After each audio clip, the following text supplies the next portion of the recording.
जय जय श्री हरिवंश। प्रणाम। आज का चिंतन प्रसाद प्राप्त करें, एक बार श्री हरि नाम का आश्रय लेते हैं। श्री राधे गोविंदा मन भजले, हरि का प्यारा नाम है। गोपाला हरि का प्यारा नाम है, नंदलाला हरि का प्यारा नाम है।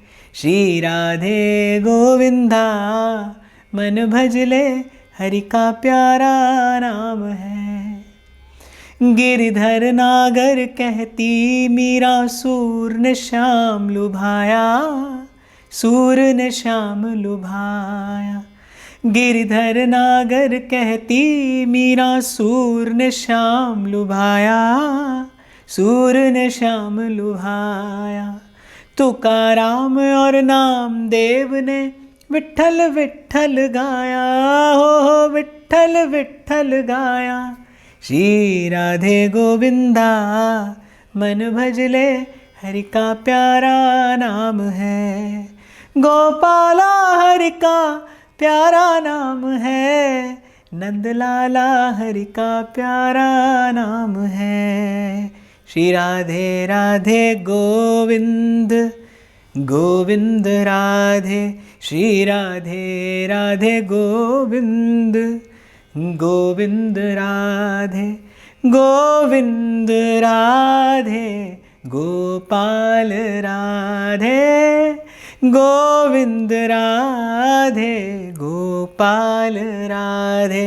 श्री राधे राधे गोविंद गोविंद राधे, श्री राधे राधे गोविंद गोविंद राधे।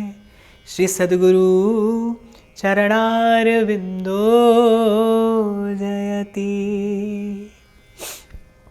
श्रवणं कीर्तनं विष्णोः स्मरणं पादसेवनम्,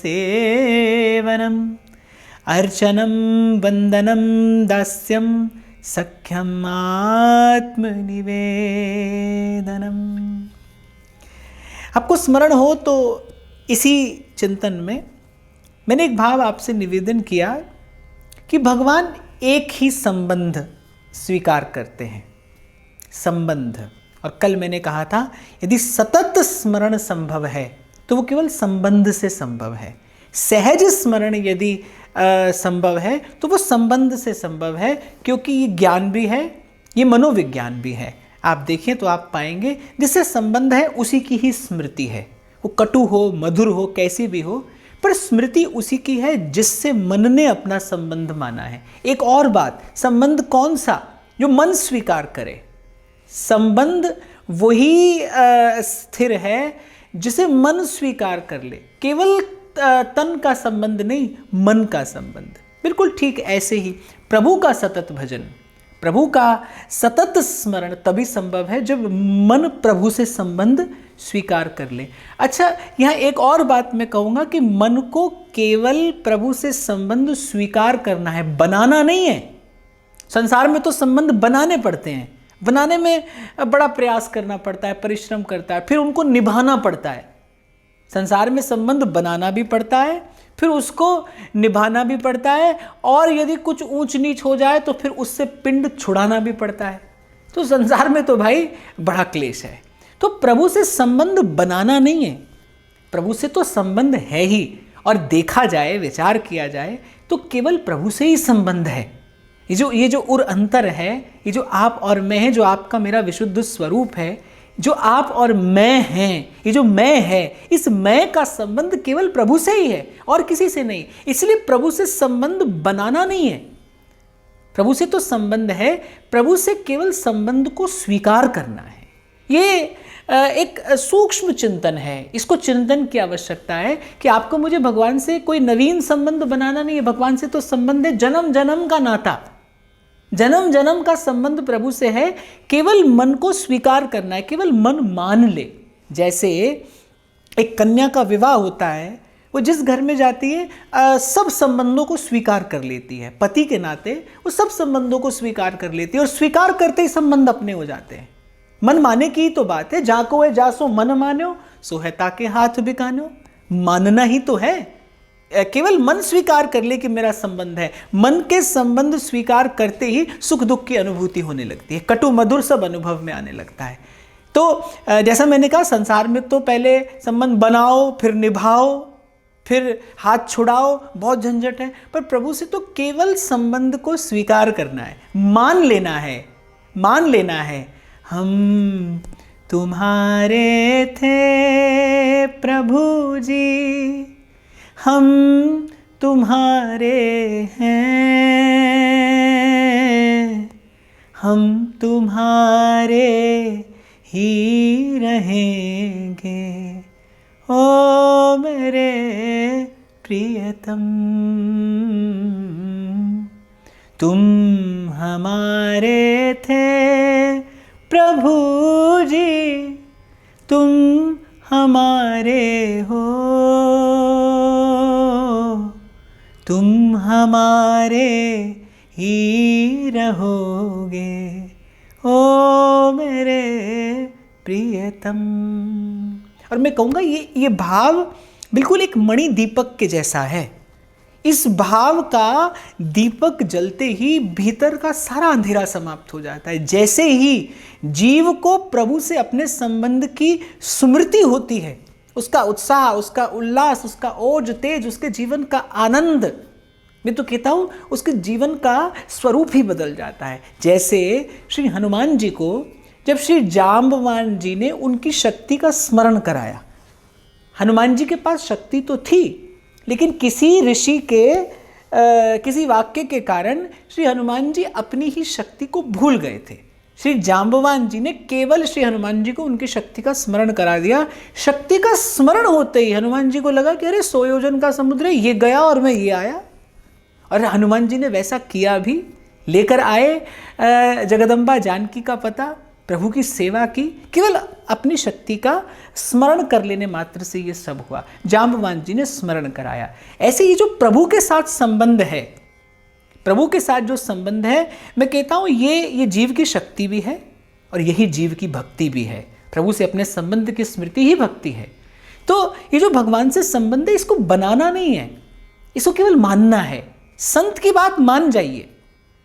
मैं आपसे कहता हूँ, आप मान लीजिए कि आप प्रभु के हैं और प्रभु आपके हैं, आपका प्रभु से संबंध है। मैं तो कई बार व्यासपीठ से भी आपसे कहा करता हूँ कि जब आप मेरे साथ में गाते हैं, गुनगुनाते हैं, तो वो रस केवल स्वर संगीत का रस नहीं है, वो आपकी भाव दशा बताती है कि आपको ये गाने में, आपको प्रभु का यश गाने में, गुण गाने में आनंद आ रहा है। मेरे कहने से आप गा तो सकते हैं, लेकिन मेरे कहने से आप गान का सुख नहीं ले सकते। अब मेरे कहने से कोई माला तो पकड़ के बैठ जाए, पर मेरे कहने से उसको माला में आनंद भी आने लगे, ऐसा तो संभव नहीं है। मेरे कहने से आप गा लें, पर मेरे कहने से आपको सुख मिले, ऐसा नहीं हो सकता। आपको सुख इसीलिए मिलता है क्योंकि जिसका गुण गाते हैं उसका संबंध आपकी आत्मा से भी है, उसका आपसे भी वैसा ही संबंध है जैसा मुझसे और जैसा सबसे। तो प्रभु से केवल संबंध को मान लेना है। तो निवेदन में ये कह रहा था कि संबंध हो फिर सहज स्मरण है, फिर सतत स्मरण है। इसी पर आप और मैं चर्चा कर रहे हैं। लेकिन ये जो संबंध की स्मृति है, ये जो प्रभु से अपने संबंध की स्मृति है, कल मैंने आपको वंदन के प्रसंग में कहा था, एक कीर्तन है, केवल सुनकर भी आप गा सकते हैं। और मैंने कहा था भगवान का नाम तो ऐसा है, श्री हरि की लीला तो ऐसी है, भाएं कुभाएं अनख आलस हूँ। कोई कैसे भी कहे, कोई कैसे भी गाए, उसको सुख मिलता ही है, उसको आनंद मिलता ही है। लेकिन मैंने बताया था वंदन क्या है, जब प्रभु के स्वरूप और स्वभाव की प्रतीति हो जाए, जब अर्चना रूपी चरण पर पहुंचती है भक्ति, जो विविध सुंदर उपचारों से एक उपासक, एक आराधक अपने इष्ट आराध्य को दुलराता है, उसे लाल लड़ाता है, अपने स्नेह रस से उसका अभिषेक करता है, फिर धीरे धीरे माया का आवरण हटाते हैं प्रभु। एक बात आपको यहाँ पर और बता दूं कि जीव और ब्रह्म के मध्य में जो आवरण है, जिसे माया कहते हैं, माया कुछ और नहीं, पर्दा ही है। क्या है माया? प्रभु का डाला हुआ पर्दा ही है और कुछ नहीं। लेकिन ये पर्दा या तो भक्त हटा सकता है या भगवान हटा सकते हैं, और प्राय करके भगवान भक्त के रूप में ही ये पर्दा हटाते हैं। भगवान जब भी अवगुंठन हटाते हैं, जब भी ये पटाक्षेप होता है तो किसी भक्त के माध्यम से ही होता है, भक्त के माध्यम से ही, संत के माध्यम से ही ये आवरण भंग होता है। इसीलिए श्री कबीर साहब कहते हैं, जब तब साधु तारसी और सकल परपंच। जब कभी जीव का उद्धार होगा, कल्याण होगा, संत करेगा भाई, साधु करेगा। तो जब अर्चना पर पहुंचती है भक्ति, अर्चन, जब विविध उपचारों से पूजा अर्चना आराधना होती है अपने इष्ट और आराध्य की, फिर भगवान वो पर्दा हटाते हैं। जब देख लेते हैं ना भगवान की, भाई ये आराधक, ये जो उपासक है मेरा, ये जो मेरा प्रेम पुजारी है, अब ये मुझसे मेरे अतिरिक्त और कुछ नहीं चाहता। इसीलिए अर्चना के प्रसंग में मैंने आपसे निवेदन किया था कि केवल धूप दीप दिखा देने का नाम अर्चना नहीं है, केवल भगवान को एक रटी रटाई सी स्तुति प्रार्थना सुना देने का नाम अर्चना नहीं है। अर्चना तक पहुंचने के लिए तो पहले श्रवण है, कीर्तन है, स्मरण है, पाद सेवनम, जब त्याग की भावना आती है, जब अपने हिस्से का सुख न्यौछावर किया जाता है, जब प्रत्येक वस्तु दृष्टिपथ में आते ही, प्रत्येक सुंदर सरस मधुर वस्तु, श्रेष्ठ वस्तु दृष्टिपथ में आते ही भोग का नहीं, उसको प्रभु से योग का भाव उदय होता है, तब भगवान की पूजा होती है। फिर जब भगवान देख लेते हैं ना भाई इस पुजारी को, अब केवल मेरी पूजा में ही सुख है। एक होता है पूजा से कुछ प्राप्त करने की लालसा में पूजा करना, एक है पूजा से कुछ प्राप्त हो इस लालसा में पूजा करना। पर नारद जी भक्ति सूत्र में एक भक्ति सूत्र देते हैं कि कभी कभी भगवान की पूजा में ही अनुराग हो जाता है कि जो सेवा है, हमारे यहाँ सेवा शब्द का प्रयोग किया जाता है, वही अर्थात सुंदर सुंदर उपचारों से अपने अपने प्रियतम प्रभु को दुलराना। तो कभी कभी इस प्रेममय पूजा में ही अनुराग हो जाता है, उसे कुछ और नहीं चाहिए, उसे इसी निवेदन में ही सुख है, उसे इसी समर्पण के भाव में ही सुख है, उसे इसी प्रकार न्यौछावर करने में ही आनंद है। तो जब भगवान देख लेते हैं कि भाई अब इसको हमारे अतिरिक्त और कुछ नहीं चाहिए, फिर हटाते हैं प्रभु धीरे धीरे वो आवरण। यमेवैष वृणुते तेन लभ्य, इसीलिए गोस्वामी जी कहते हैं, सोई जाने जिन देहु जनाई, जानत तुम्ही होई जाए।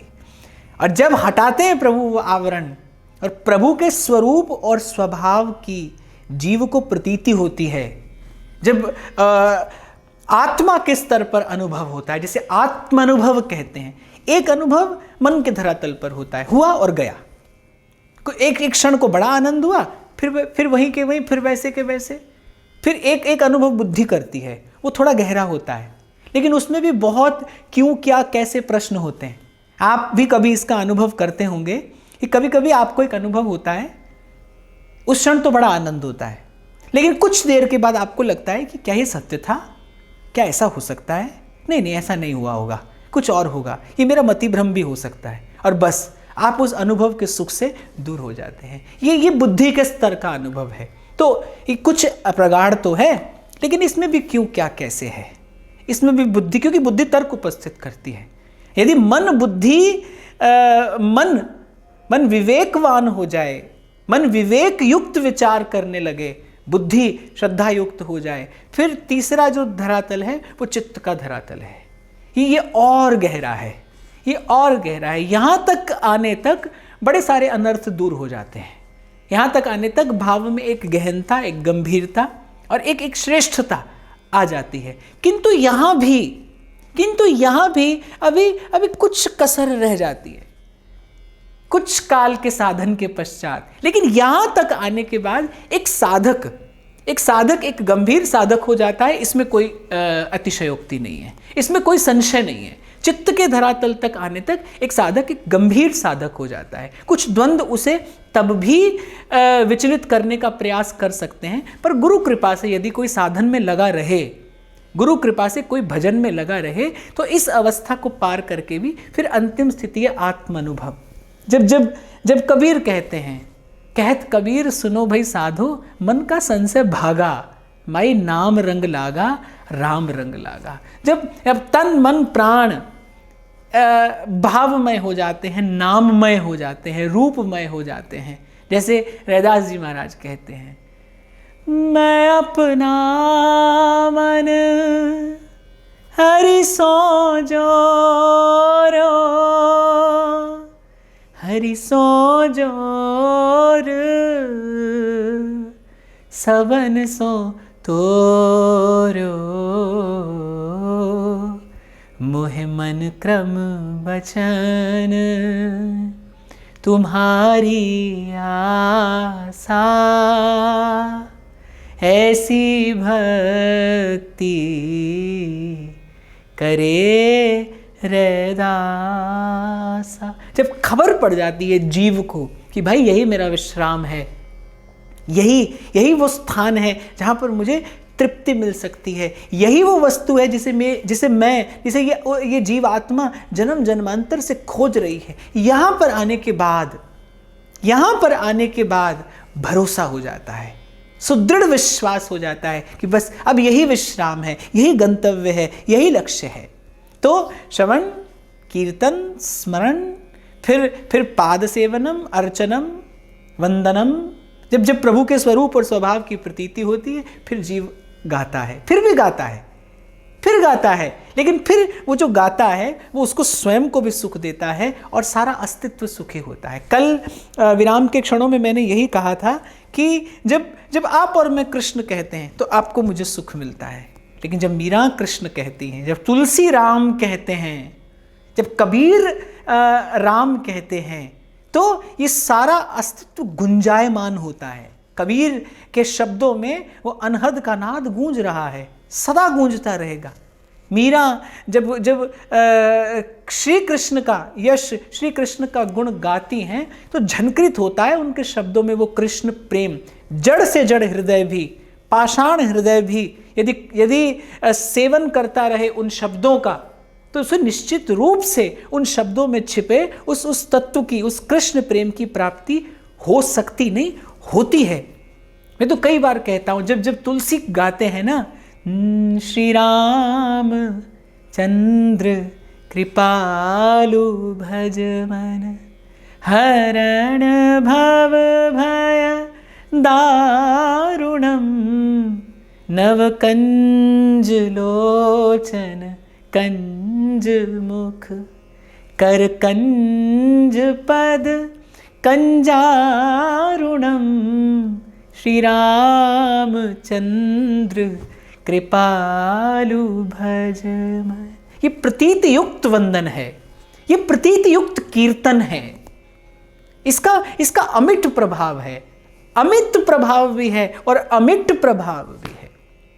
तो यहां जब पहुंचती है भक्ति, जब ये जीवात्मा प्रभु के स्वरूप स्वभाव से परिचित हो जाता है और फिर जब उसका गुण गाता है, जब गुण गाता है ना, तो प्रकृति प्रसन्न होती है, प्रकृति प्रसन्न होती है। और आगे भी कई बार चर्चा हुई, अब भी मैंने आपसे कहा, जीव और ब्रह्म के मध्य में क्या है? माया ही तो है, ये प्रभु की प्रकृति ही तो है, यही तो आवरण है। और जब ये आवरण हटता है, जब आवरण हटता है और प्रभु के स्वरूप का प्रकाश होता है, जब पर्दा हटता है और प्रभु की वो बाकी झांकी, प्रभु की वो छवि छटा जब दिखाई पड़ती है, जब मन के, जब उर अंतर के, जब श्रद्धा और विश्वास के नेत्र दर्शन करते हैं अपने जन्म जन्म के उस भरतार का, नाथ का, स्वामी का, प्रभु प्रियतम का, तब ये अंतर आत्मा गाती है, तोरी न टूटे छोरी न छूटे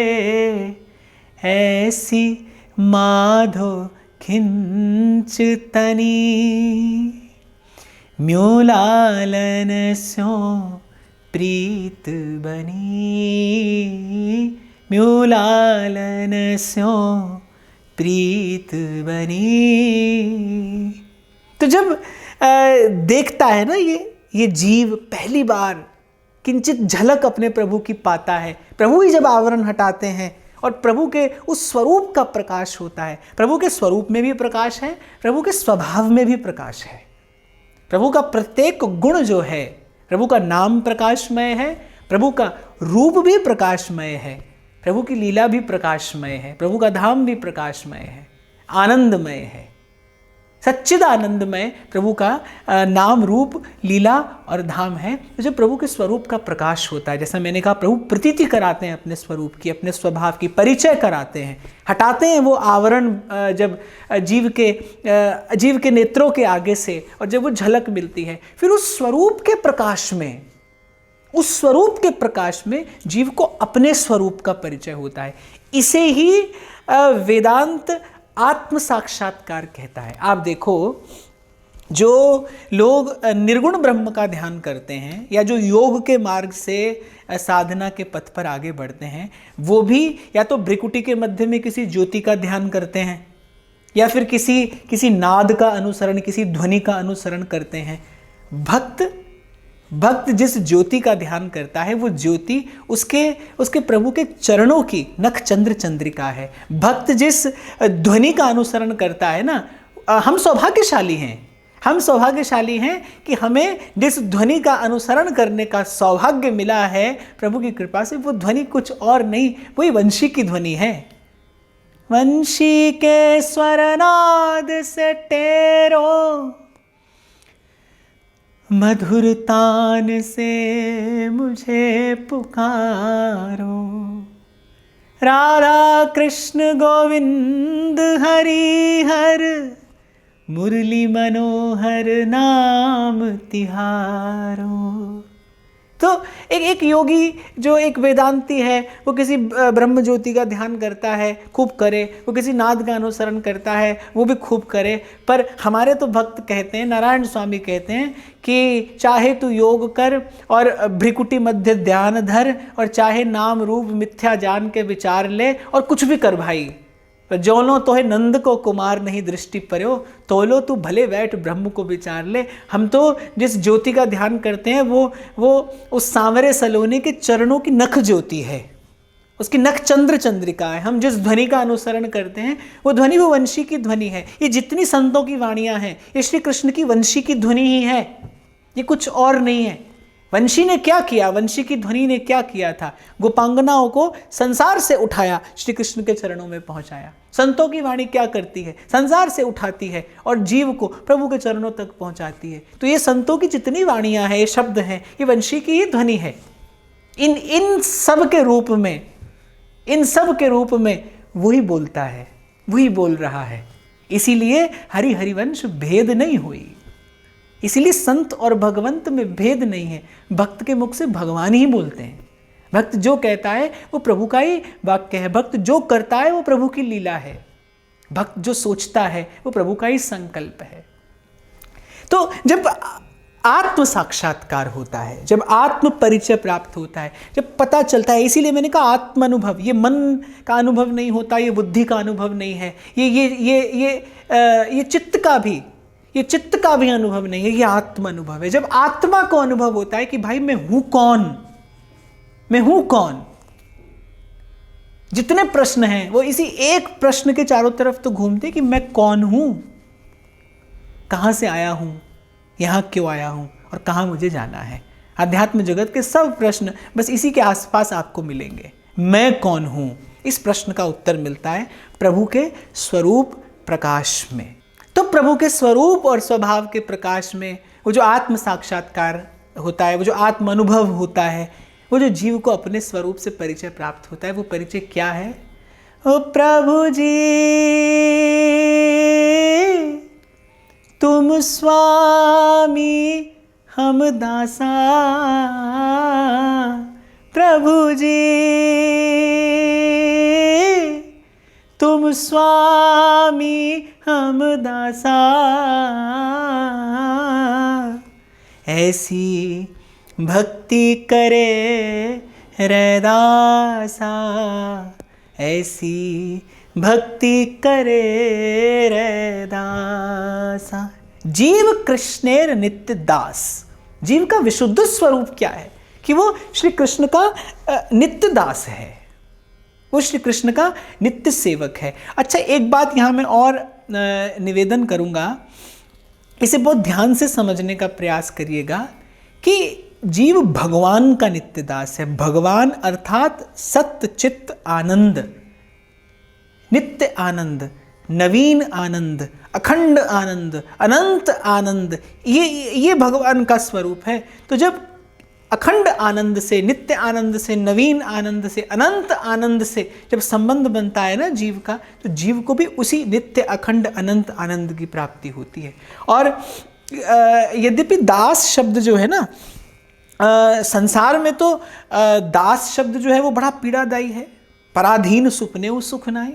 लेकिन अगर बात प्रभु की दासता की हो, अगर बात प्रभु की सेवा की हो, तो मुझे लगता है अगर स्वामी प्रभु जैसा हो, और मैं तो ये भी कहूँगा अगर प्रभु के स्वरूप स्वभाव का किंचित प्रकाश हो जाए ना, तो प्रभु के स्वरूप के परिचय के बाद, प्रभु के स्वभाव की प्रतीति के बाद जीव उनकी सेवा के अतिरिक्त कुछ और कर ही नहीं सकता।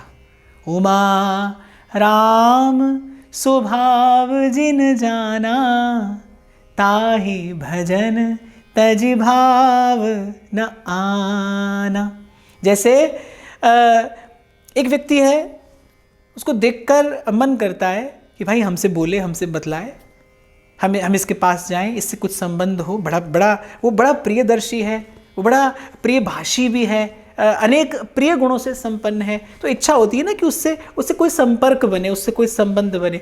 एक है बड़ा कुटिल, बड़ा कठोर, बड़ा क्रूर, दूर ही भाग जाने को मन करता है। ऐसे प्रत्येक व्यक्ति का अपना एक आभा मंडल होता है, उसके आभा मंडल के अनुरूप ही आपके मन चित्त में उसके प्रति भावोदय होता है, भाव का उदय होता है। ऐसे जब प्रभु की अनुभूति होती है तो प्रभु के आभा मंडल में क्या है? सत्य चित्त आनंद।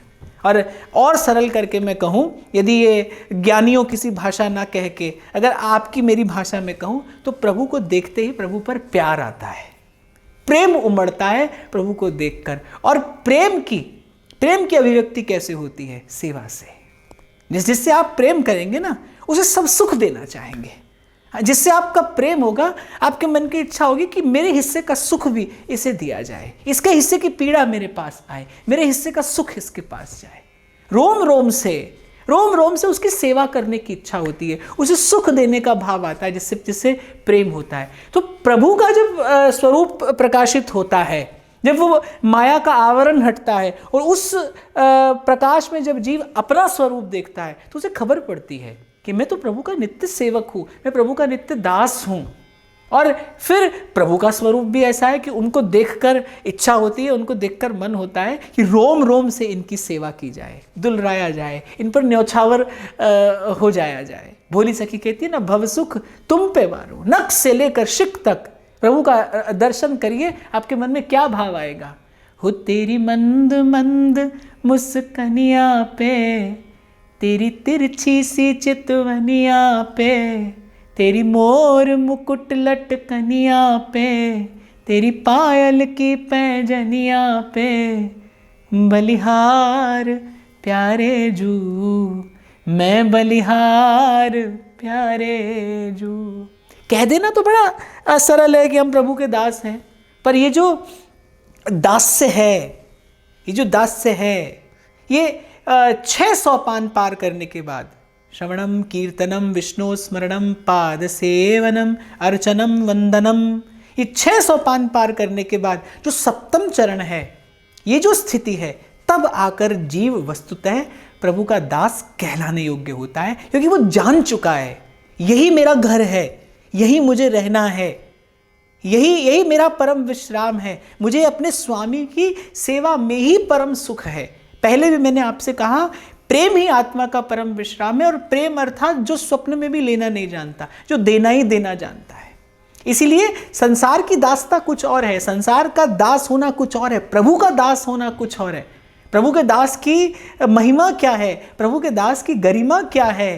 राम दुआरे तुम रखवारे, होत ना आज्ञा बिनु पैसारे। नहीं जा सकता कोई, हनुमान जी की आज्ञा के बिना कोई नहीं जा सकता।